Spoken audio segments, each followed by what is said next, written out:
John Herman kayak nonton lah ya Persib gitu kan. Clean sheet terbanyak gitu. Walaupun ya kita nggak menampik bahwa Nadeo juga Witan. selain Witan gitu ada kan. Selain Witan, Mauro Zylstra. Oh iya orang-orang gak main ya itu ya. Iya orang-orang apa sih ini gitu.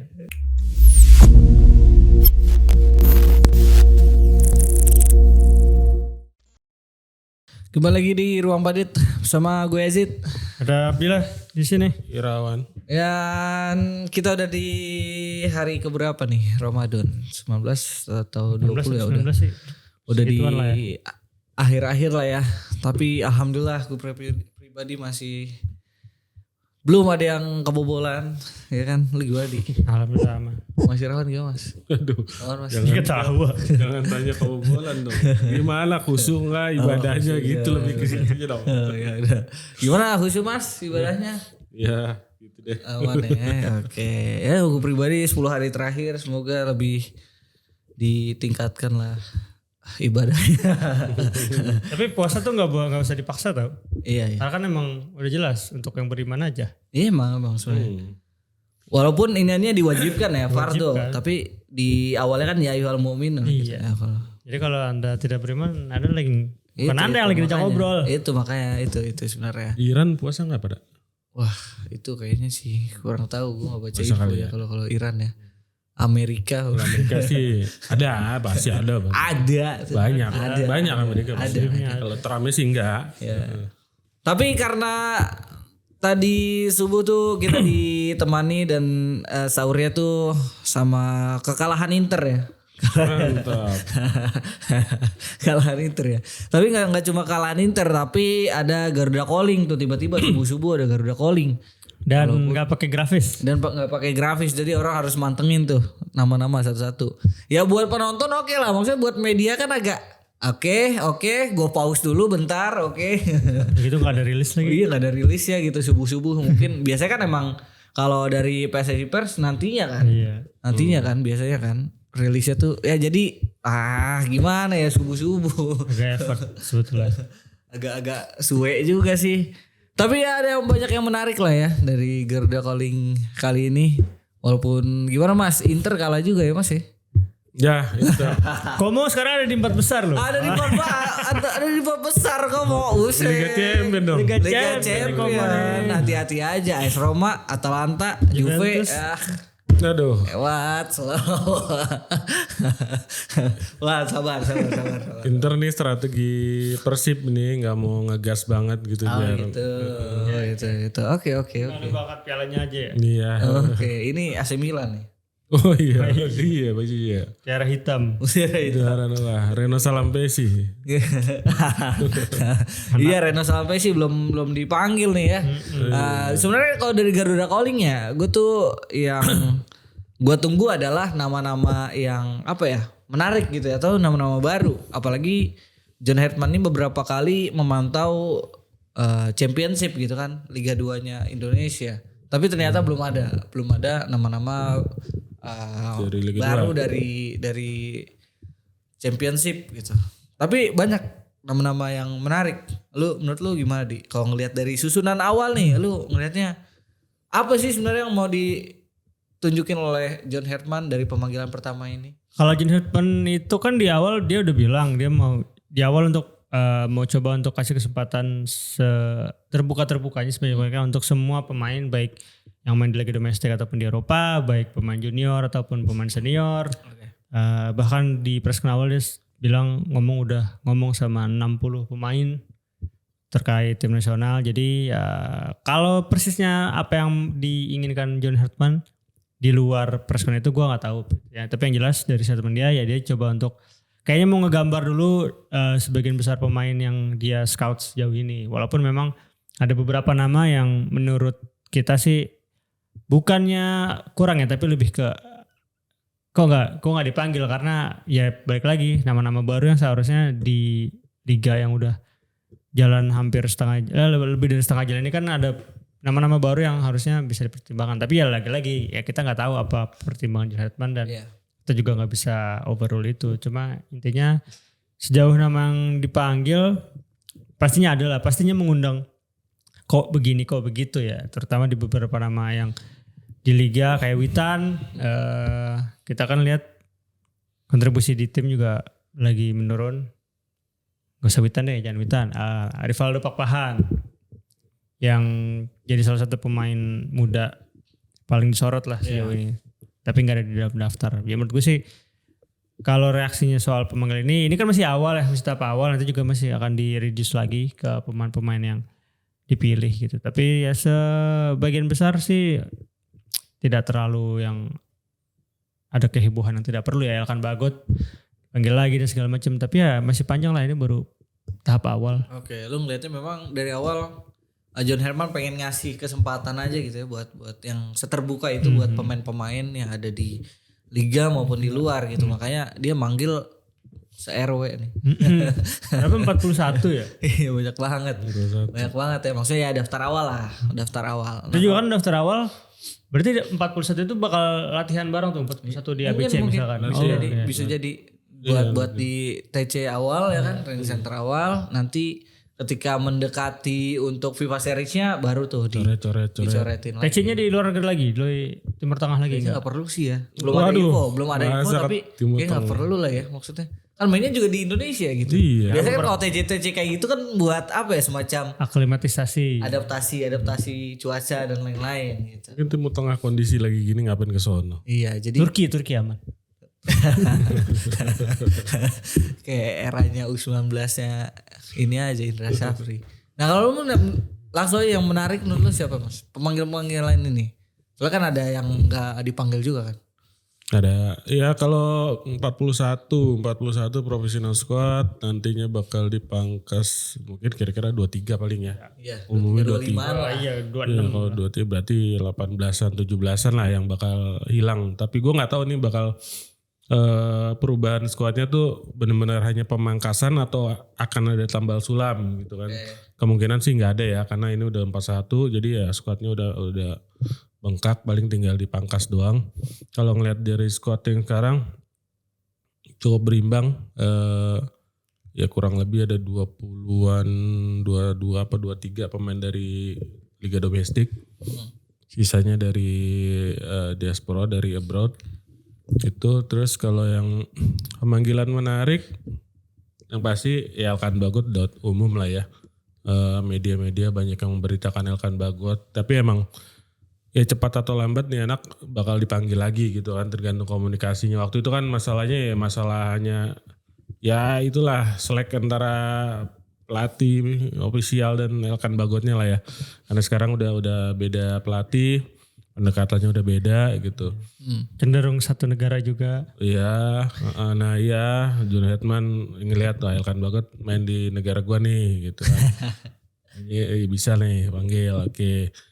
Cocok. Terus kalau yang nama-nama lain mungkin ya kayak pemain-pemain yang biasa sebelumnya main di tim-tim muda gitu ya, terus masih di kasta bawah kayak tim Gapens terus dan lain-lain itu dipanggil ke tim senior, tapi itu nggak aneh lah ya, karena ini FIFA Series itu sama kayak FIFA Matchday ya, uji coba lah persahabatan, jadi eksperimennya Hetman. Banyak nama-nama yang emang unik sih kayak Ezra Walian kembali dipanggil tapi worth it karena berapa kali dapat Oppo kan di liga. Itu emang penampilan juga konsisten kan di Persik juga. Oke. Kalau Tom Hai atau Sen emang karena faktor scoring ya kalau nggak salah. Terus gue nggak tahu pada terkejut nggak Rafael Struijk nggak dipanggil. Kalau gue sih nggak ya, mungkin yang teman-teman yang lain nggak ya. Brother satu itu yang milih Rafael dibanding Boas, mungkin dia terkejut. Mungkin terkejut ya, iya. Tapi ya overall gak ada yang terlalu bikin kaget banget, nggak ada tuh. Ya cukup pantas dicoba lah beberapa nama baru juga sama beberapa nama comeback. Karena kebanyakan juga sebenarnya pemain-pemain yang emang udah berkecimpung ya bolak-balik di timnas di berbagai kelompok usia gitu. Iya, tapi itu. di sosmed tuh ada sedikit sirkulasi perdebatan ya.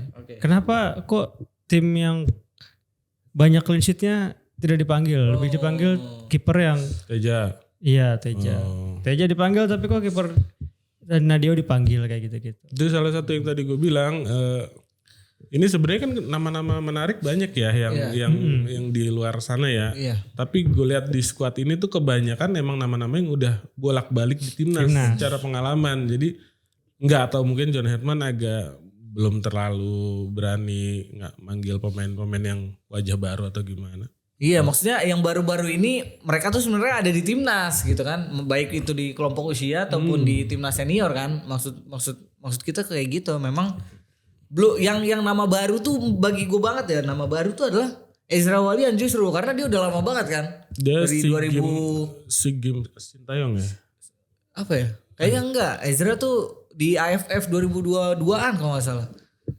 Pokoknya agak lama lah Ezra itu. Maksudnya ketimbang yang lain. 2022 gitu. berarti STY. Iya STY masih STY. STY awal. Awal iya masih Mills yang era lama juga dia tuh. Mills masih bagus ya. Iya. Jadi ya paling yang baru itu aja, sisanya ya James Raven ada di tim muda gitu kan, ada yang di bawah musim Cahya, terakhir ada dari tim Kan muda. anak-anak tim tim muda Gapers naik ke juga atas iya. kan. Iya. Itu maksudnya. Doni gitu. Jadi kayak pengen dikombinasiin aja lah ibarat kata mah semua. Cuman ya itu ya tadi gue juga pengen meng-highlight nama-nama yang ya kayaknya John Hetman kayak nonton lah ya Persib gitu kan. Clean sheet terbanyak gitu. Walaupun ya kita nggak menampik bahwa Nadeo juga salah satu kiper terbaik musim ini, dan juga Cahya Supriyadi kiper muda yang bagus juga. Hernando walaupun kemarin baru kebobolan 5 gol kan, yang jadi penilaian bukan cuma satu pertandingan gitu, tapi ya banyak pertandingan. Sedangkan mungkin Teja ada hal-hal yang mungkin jadi penilaian Herman gitu, nggak mungkin jadi nggak dipanggil gitu, atau mungkin Teja bisa nanti jadi tim AFF gitu. Beberapa kiper yang masuk best 11-nya Pandit juga beberapa kali gue bercandain gitu bahwa wah ini jadi saingan kiper AFF jadi banyak nih gitu, kayak Nadeo, Teja dan juga Akil Safik bahkan yang kiper muda yang sama Bayangkara lagi bagus-bagusnya di beberapa pertandingan terakhir gitu. Safik masih muda ya? Ya lumayan 25-an lah, 26. Kayak udah lama banget gitu. Kayak dari dulu pemain muda mulu dah ya. Dan Reja. Ya Reza Arya yang kita pikir muda juga kayak nggak muda sebenarnya. Gitu. Ya itulah maksudnya Evan Dimas juga yang pikir kita tua kayaknya masih di usia prime. Nggak usah gitu, di kepala gue Wayne Rooney itu masih pemain muda. Iya gitu, maksudnya kayak masih prime dia gitu. Tapi udah nggak ada gitu aja lah. Muhammad Ridho kemana ya? Iya. Di Madura kalau salah. Apa di PSS apa di Liga 2 ya? Barito. Lupa. Ridho udah agak senior kalau Ridho justru. Gua tuh atasnya Nadeo kan. Iya, waktu di Borneo barengan di Bali juga barengan itu sama Ridho. Iya itu maksud gua kan ya Teja ya walaupun sebenarnya clean sheet tuh gua ngelihat clean sheet tuh bukan sebuah statistik yang memang itu kiper aja, itu tuh kinerja tim gitu clean sheet tuh. Kalau gitu. defense-nya oke ya clean sheet. Iya, Peluangnya cuman gede lah. ya walaupun nggak menampik juga ada save dari kipernya juga. Gitu. Cuman ya clean sheet tuh gue pengen gue highlight bahwa ini bukan kerja kiper seorang tapi kerja tim gitu. Artinya nih struktur pertahanannya Persib utamanya satu tim itu bagus banget gitu aja, bukan Teja. Bukannya Teja jelek atau Teja bagus banget, tapi ya ini kerja tim aja. Kalau clean sheet ya, gitu aja gue ngeliatnya. Yep. Tapi tetap ya menarik lah itu tidak dipanggilnya Teja karena bagi netizen tentunya clean sheet kiper dengan clean sheet terbanyak pasti seharusnya udah masuk radar lah. Iyalah gitu kan. Mungkin ekspektasinya tuh ini kan kiper yang dipanggil 5 ya, 5. Ini juga yang bakal main 2. Yang lain cuman ya latihan lah ya. Iya. Mungkin harapan nih ya udahlah nongol di latihan ada fotonya gitu. Gak apa-apa biarpun gak main. Itulah maksudnya ya perdebatan biasa lah gitu ya. Kiper tuh paling yang dibawa kalau timnas tuh bisa 3 gak sih kalau? Iya maksudnya 3 yang main 2 gitu. Emil pas satu lagi siapa deh? Iya itu yang biasanya kan Nadeo banget tuh jatahnya kiper ketiga. Masalahnya udah Emil Audero sama Martin pas itu 2 udah di Cremonese sama Ajax jadi susah juga gitu buat di padani sih gitu. Ini juga perdebatan kan siapa yang bakal main nih, Emil apa Pas? Iya. Dua-duanya lagi on form ya. Iya. Emil pernah masuk 2 pekan lalu kayaknya baru masuk best XI-nya Serie A. Martin Pas juga kayaknya masuk gitu. save terbanyak kalau nggak salah di Serie A Emil. Iya Emil save terbanyak di Serie A. Ya itulah jadi lebih menarik justru kita nanti perdebatin nih siapa yang jadi kiper utama ya ketimbang kok nggak dipanggil karena ya kalau dipanggil ada beberapa alasan lah pasti ya. Kenapa nggak ada yang protes? Kok Sirus gak dipanggil? Sirus kan belum main juga. Oh iya, main kali juga. aja kan biar mengimbangi gitu lah. Iya. Siapa yang mempertanyakan Sirus gak dipanggil? Tapi ini gue ada yang menarik loh. Ada yang menarik bagi gue adalah nama Jordi Amat jadi dimasukkan di tengah. Gitu di lu ngeliatnya gimana di? Ya berarti kan di beberapa pertandingan Jordi menjalani peran dadakan itu kan dia bisa tampil bagus, meyakinkan pelatih dengan tampil bagus. Bahkan kalau nggak salah lawan PSIM yang waktu golin di dari jarak jauh itu kan dia juga lagi main jadi defensive midfielder kan. Jadi ya Jenny Hartman mungkin lihat ada hal lain yang bisa dimanfaatkan dari Jordi. Ya karena kita juga bisa lihat lah Jordi secara speed kalau ditaruh di belakang agak kurang dan dia bukan tipikal back tengah yang kayak Rido ya. Ada bisa lari sedikit. Ya mungkin ya nggak masalah juga sih Jordi Amat di tengah gitu. Tinggal gimana nanti berarti kan persaingan di tengah itu ada siapa aja, ada Jeffrey Lopesi. Ya kan? Iya, atau mungkin dia bisa gantiin peran Tom Hai yang jadi distributor utama di tengah gitu. Soalnya kan yang diutamain maksudnya distribusi bolanya kan. Karena yang ngelihat duet Klok sama Joyaya terakhir itu distribusi bolanya nggak jalan gitu. Ya mungkin itu yang mau gitu dari Jordi Amat gitu. Mungkin bisa tandeman waktu itu kita bisa lihat Calvin Vertonghen main bagus di tengah. Itu juga. Oh iya, Vertonghen juga di tengah Iya, walaupun di klub dia mainnya masih di belakang. Iya.